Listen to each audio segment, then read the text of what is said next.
Personal na pinangunahan ni Police Brigadier General Josefino Ligan, Regional Director ng Police Regional Office 6, ang pamamahagi ng 911 emergency cards sa mga residente at turista sa isla ng Boracay bilang bahagi ng kampanya ng kapulisan sa pagpapalakas ng public safety and emergency response awareness. Yan ang balitang hatid ni Patrolwoman Justin May Halores. Sa layuning mapalakas ang kaligtasan at seguridad ng publiko, personal na pinangunahan ni Police Brigadier General Josefino Diligan, Regional Director ng Police Regional Office 6, kasama si Police Colonel Arnel B. Ramos, Provincial Director ng Aklan Police Provincial Office, ang pamamahagi ng 911 emergency cards sa mga residente at stakeholders ng Boracay Island at nagturo ng tamang paggamit ng emergency hotline sa mga residente ng Boracay Aklan nito lamang ika-28 ng Hunyo taong kasalukuyan.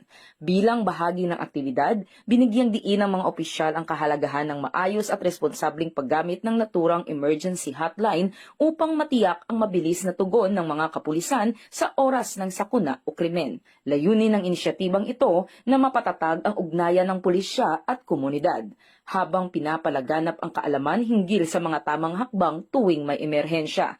Isa rin itong hakbang ng PNP upang palakasin ang kahandaan at disiplina ng bawat mamamayan sa pagtugon sa hindi inaasahang sitwasyon. Sa pamamagitan ng direktang pakikilahok sa mga mamamayan ng Boracay, pinatunayan ng Police Regional Office 6 sa pangunguna ni Police Brigadier General Ligan ang kanilang matibay na paninindigan sa pagbibigay ng dekalidad na serbisyo publiko. Ang ganitong hakbang ng Philippine National Police ay patunay ng masigasig na pagsisikap ng buong hanay ng pulisya na mapalapit sa komunidad at mapanatili ang kapayapaan at kaayusan laban sa anumang emerhensya o kriminalidad.